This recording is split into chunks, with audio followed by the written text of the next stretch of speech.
வணக்கங்க. நாங்க வந்து லூலு மாலுக்கு போயிருந்தோம். ஏன்னா பிரியா வந்து இங்க இருக்கும்போது ஒரே ஒரு முறை தான் நாங்க கூட்டின்னு போனோம். சரி இன்னும் போக போக வந்து கூட்டின்னு போக முடியாது லாங்கெல்லாம். அதே மாதிரி குழந்தை பிறந்ததால போக முடியாதுன்றதால, சரி பிரியா நீயும் வா சும்மா அப்படியே உள்ள நடந்த மாதிரி இருக்கும். கொஞ்சம் பார்த்துட்டு வரலான்னு சொல்லிட்டு கூட்டின்னு போனேன். கூட்டின்னு போனதுக்கு பிரியா வந்து சின்ன குழந்த மாதிரி, எனக்கு இது வேணே வேணும் எதுக்கு பிரியா அப்படின்றா. இல்லைம்மா இந்த மாதிரி சமயத்தில் டைம் பாஸுக்கு நான் வந்து இது என்ன டிராயிங்கியாடா? டிராயிங் ஸ்கெட்சு போடுவாங்களா? எடுத்து பார்க்கலாமா? ஓப்பனில். கலர் பண்ணுறது ஓஹோ! கொஞ்சம் டைம் பாஸ். அவங்க ஒரு 10 ஷீட்டு கொடுத்துட்டாங்க.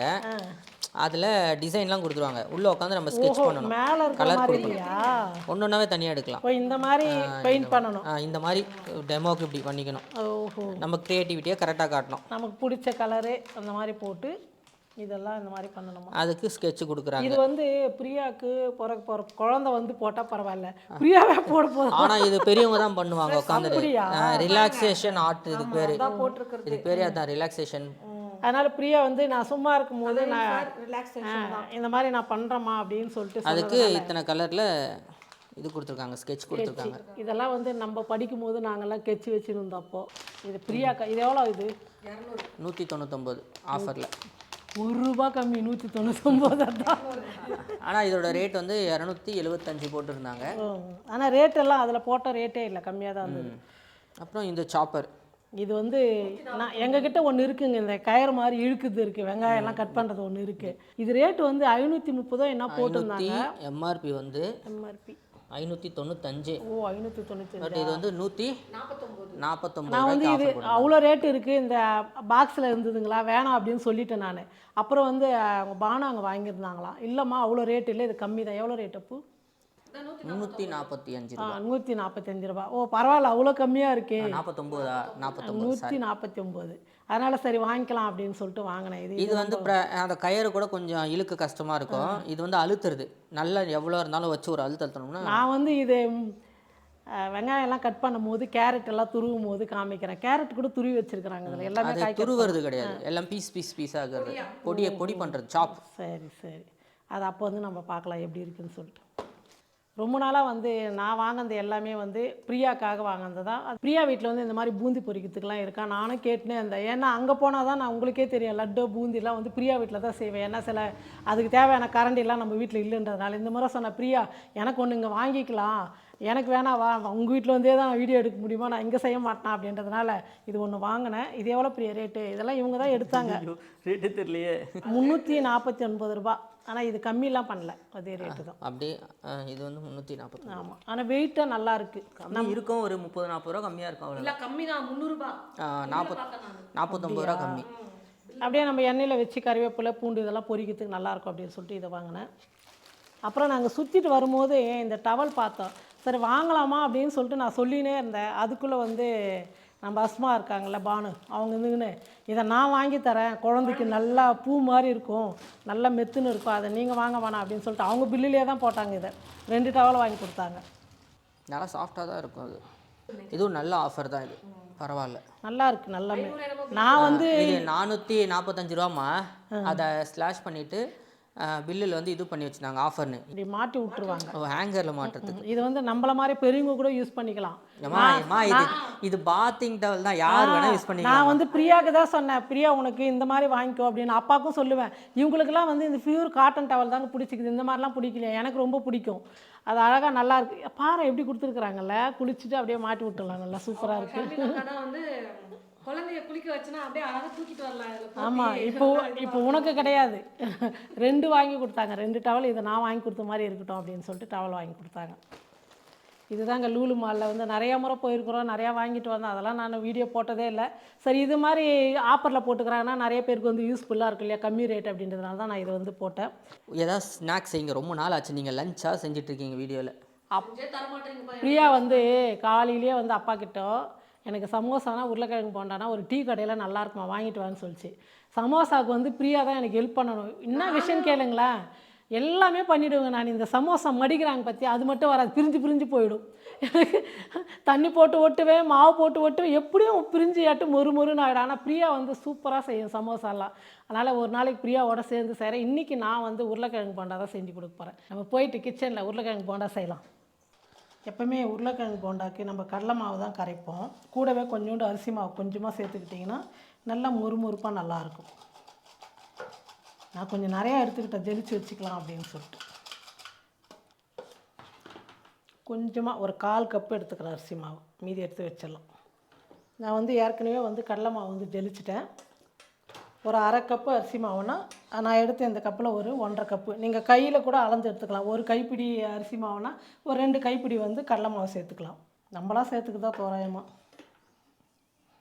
இப்போ நான் அரிசி மாவும் கடலை மாவும் எடுத்துக்கிட்டேன். அதுக்கு வந்து பெருங்காயத்தூள், மிளகாத்தூள், உப்பு சேர்த்துக்கலாம். பெருங்காயத்தூள் ஒரு 1/4 ஸ்பூன், கம்மியாக இருக்கிறதுனால ஒரு 1/4 டீஸ்பூன் சேர்த்துக்கிறேன். வெறும் மிளகாத்தூள் ஒரு 1/2 ஸ்பூன் சேர்த்துக்கிறேன். காரத்துக்கு தேவையான அளவுக்கு உப்பு சேர்த்து மாவு வந்து கொஞ்சம் ரொம்ப தண்ணியாக வேணாம் கெட்டியாக வேணாம் கரைச்சிக்கலாம். கையில் கரைக்கிறதோட இந்த மாதிரி இது விஸ்கா, இது பேர் விஸ்க் வச்சு பண்ணோம்னா அந்த கட்டி இல்லாமல், ஆமாம் உருண்டை இல்லாமல் நல்லா நைஸாக வரும். கொஞ்சம் கொஞ்சமாக தண்ணி ஊற்றி போண்டாவை முக்கி எடுக்கிற அளவுக்கு கரைச்சிக்கணுங்களா? ஆமாம். இதெல்லாம் நீயே சொல்கிறடா, நீயே போண்டா செஞ்சு கொடுத்துருந்தா நானும் அப்போ உட்காந்து சாப்பிட்ருப்பில்ல. சொல்கிறது மட்டும்தான் நம்மளால செய்யறதுக்குன்னு ஒரு தனி திறமைம்மா. சொல்கிறது யார் வேணாலும் சொல்லிட்டு போயிடலாம், இப்படி கலந்து அப்படி செய்யுங்கன்னு. செய்கிறது தான் இருக்கிறதுலே கஷ்டம். கொஞ்சம் கெட்டியாக தோசை மாவு பக்குவத்துக்கு கரைச்சிக்கலாம். அப்புறம் பக்குவம் சரியில்லைன்னு வைங்க, கை பக்குவம். போண்டாவில் எண்ணெயாக இருக்கும், இல்லைன்னா எண்ணெயில் தான் போண்டா இருக்குமா? என்ன பண்ணுறது? கொஞ்சம் தண்ணியானா கொஞ்சோண்டு கடல மாவு சேர்த்துக்கு போகிறேன், கொஞ்சம் கெட்டியாக இருந்தால் கொஞ்சம் தண்ணி சேர்த்துக்கு போகிறேன். அவ்வளோதான். எப்படி கற்றுக்குது? ஆல்ட்ரேஷனுக்கு கூட கொஞ்சமாவது இந்த சமையல் நாலேஜ் இருக்கணும்ல. எங்கள் பையன்லாம் நல்லா சமைப்பாங்க. சும்மா சொல்கிறான் அவன் சமையல் நாலேஜ் வேணும். சிக்கன்லாம் வறுத்து கொடுக்க சொல்லுங்களா, கருவாடு, சிக்கன், தலைக்கறி, இது இந்த மாதிரி ஐட்டம்லாம் நல்லா பண்ணுவான்.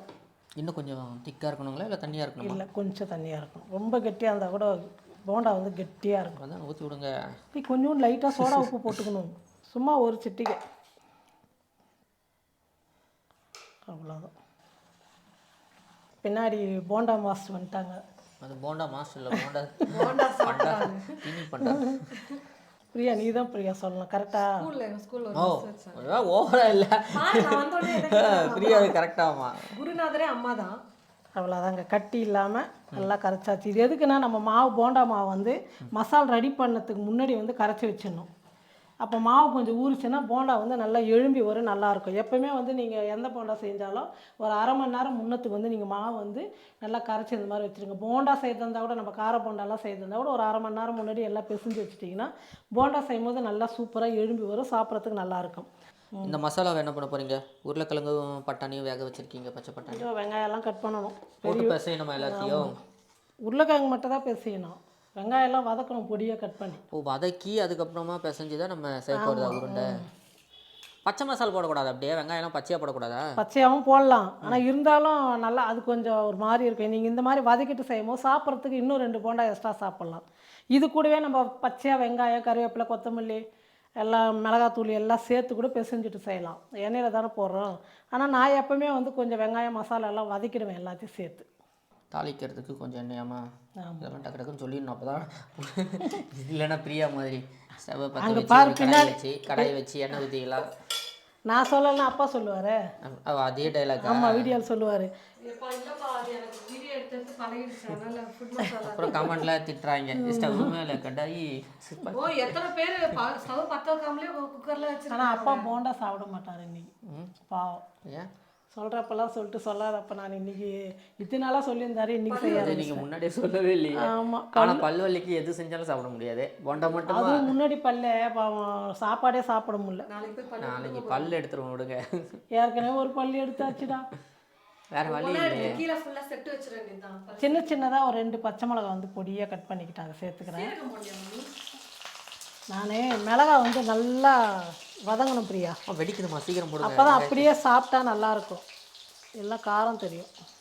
அது எண்ணெயில் வதக்குனாலே அந்த பச்சை மிளகாய் சாப்பிட்டுலாம். ஆமாம், அப்படியே சாப்பிட்டுடலாம். அதனால தான் நம்ம மாவில் வந்து மேல் மாவில் பெருங்காயம் சேர்த்துட்டோம். இதில் பெருங்காயம் சேர்க்க வேணாம், உங்களுக்கு வேணும்னா கொஞ்சம் சேர்த்துங்க. அதான் மாவில் இருக்கமா. நல்லா வதங்கிடுச்சுன்னு வச்சுக்கோ, இந்த காரம் வந்து நம்ம அப்படியே சாப்பிட்டுடலாம். இல்லைன்னா அது கடிக்கும் போது காரமாக இருக்கும், ஒரு போண்டாவே வேஸ்ட் ஆகிடும். பாருங்கள், நல்லா வதங்கிடுச்சு. இப்போ ஒரு பெரிய வெங்காயம், கொஞ்சம் கருவேப்பிலை, கொத்தமல்லி பொடியாக நறுக்கி வச்சுக்கிறேன், அதை சேர்த்துக்கலாம். இது வந்து ரொம்பலாம் வதக்க தேவையில்ல தானம்மா? ஆஹா ரொம்பலாம் இல்லை, பச்சையாகவே சேர்க்குறாங்க. ம். நம்ம சரியாத மாதிரி பிடிக்குது இல்லைன்றதுனால. ஆனால் நல்லா தான் இருக்கும், ட்ரை பண்ணியிருக்கலாம். இல்லை இந்த மாதிரி பச்சை மிளகாலாம் வதக்கி சாப்பிடும்போது நல்லாயிருக்கும். நல்லா இருப்பாங்க. அவ்வளோதான், அது வதக்கிட்டு அப்படியே நம்ம செஞ்சு வச்சுருக்க உருளைக்கிழங்கு பச்சை பட்டாணி, நான் தான் பச்சை பட்டாணிக்கு வந்து வேக வச்சேன். இது கிட்டத்தட்ட இப்போ நீ சொல்கிறது சமோசா செஞ்சாலே நல்லா இருக்கும் போல, உருளைக்கிழங்கு சமோசா பச்சை பட்டாணி. அதே தான்டா உருளைக்கிழங்கு போண்டா, அதுக்கு வந்து நம்ம மாவு பிசைஞ்சிட்டு சமோசா செய்கிறோம். அப்படி இல்லைன்னா கொஞ்சோண்டு தண்ணி லேசாக தெளித்து கொஞ்சம் மஞ்சள் தூள் போட்டால் உருளைக்கிழங்கு மசாலு. அதே தான் இது, வேறு ஒன்றுமே இல்லை. இட்லிக்கு செஞ்சு கொடுத்தலான்னு பார்க்குறீங்க? தனித்தனியாக ஒன்றுமே கிடையாது, ஒரே மசாலா இத்தனை செய்கிறோம் நம்ம, அவ்வளோதான்.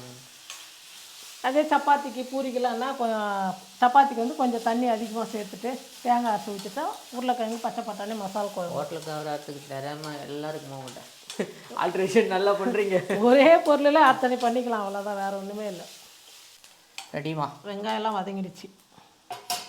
இப்போ நம்ம ஒரு சின்னதாக ஒரு 4 உருளைக்கிழங்கு, கொஞ்சமாக ஒரு கைப்பிடி அளவுக்கு பட்டாணி வந்து பச்சை பட்டாணி வேக வச்சு எடுத்து மசிச்சுக்கிட்டேன், அதையும் சேர்த்துக்கலாம். வதக்கணுமா இல்லை கலந்தா போதுங்களா? வதக்கணும், இது மிளகாத்தூள் கொஞ்சம் சேர்க்கணும்ல. மெயின் மசாலா சேர்க்கணும். உப்பு சேர்க்க வேண்டாங்களா? உப்பு கூட உப்பு சேர்க்காம எப்படிடா, மாவில் இருக்கிறது போதுமா? கொஞ்சோண்டு கரம் மசாலா, ஒரு 1/4 ஸ்பூன் மிளகாத்தூள், ஏன்னா பச்சை மிளகா சேர்த்துக்கிறோம்ல. மஞ்சள் தூள் கொஞ்சம், தேவையான அளவுக்கு உப்பு. மசாலாலாம் சேர்த்ததுக்கப்புறம் இதை நல்லா வதக்கிடலாம். இந்த மிளகாத்தூள் மசாலாலாம் வந்து பச்சை வாசனை போகணும். இப்போ லைட்டாக தண்ணி தெளிச்சிடுவேன் நான், ரொம்ப ஊற்ற மாட்டேன், சும்மா கையில் அப்படி லேசாக தெளிச்சிடுவேன்.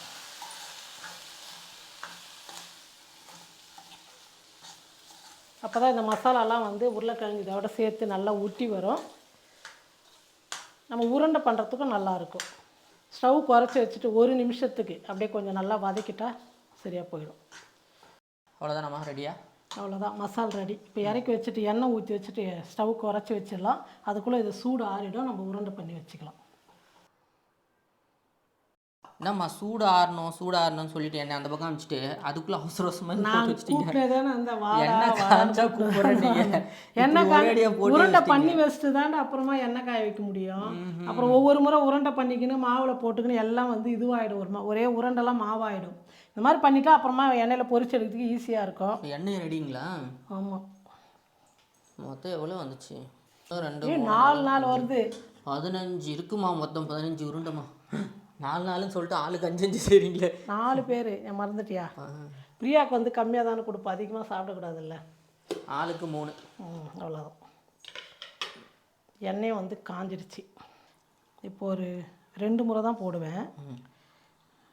ஒரு 2 முறை எல்லாத்தையும் போட்டுடலாமா? ஆமாம், ஒரு 8 போடலாம். அவ்வளோதான். 7. ஆனால் மாவு வந்து மீதி ஆகும், நம்ம கலந்த மாவு. மசாலா கம்மி இல்லை, நல்லா தவிடுங்க, ஏதோ பஜ்ஜி போட்டு சாப்பிட்றோம்.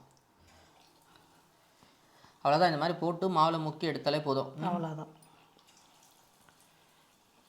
இதிலே முட்டை போண்டா இப்படி தான் கடையில் வாங்குறோம். இதே தான்டா முட்டை போண்டாலாம், இதே கடல மாவு தான், இதே தான் கரைச்சிட்டு முட்டை வேக வச்சுட்டு பாதியோ முழுசாவோ போடுறாங்க.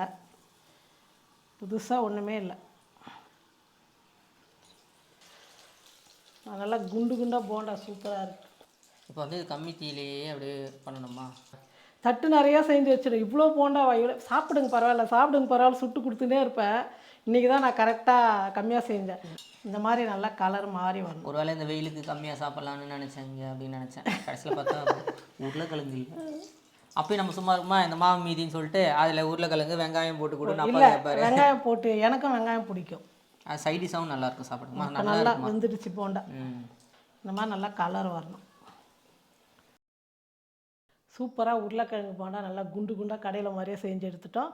இன்னும் வந்து 7 போண்டாவும் இருக்கிறதே நம்ம சுட்டு எடுத்துக்கலாம். போண்டா மட்டும் செஞ்சுருக்கீங்க, இவ்வளோ நேரமாக கூப்பிடலேன்னு எல்லாரும் அங்கே வெயிட் பண்ணிட்டு இருந்தா. ஆனியன் பக்கோடாவும் சேர்த்து செஞ்சுட்டீங்க. ஆனியன் பக்கோடா பஜ்ஜி மாவு மீதி ஆயிடுச்சுல்ல, அந்த மாவு என்ன பண்ண? ஆனியன் பஜ்ஜி டேஸ்ட்டாக இருக்கும் தெரியுமா? திருத்தனமாக நான் வந்து போண்டா செஞ்சுட்டு மீதி மாவு வந்து கொஞ்சம் மீதி ஆச்சுங்களா, உடனே வந்து அப்பா கூப்பிட்டா. அப்பா தான் அதுக்கெல்லாம் டக்கு டக்குன்னு பண்ணி கொடுக்குறாரு. ஒரு வெங்காயம் எடுத்தார், தோல் உரிச்சார், கழுவிட்டு ரவுண்டாக கட் பண்ணி கொடுத்தாரு. எல்லாத்தையும் கலந்து ஒன்றா போகிறதுக்குள்ள இது என்ன ஆச்சு, குண்டு குண்டாகி போச்சு, ஜாங்கிரி மாதிரி ஆயிடுச்சு. ஜாங்கிரி மாதிரி ஆயிடுச்சு.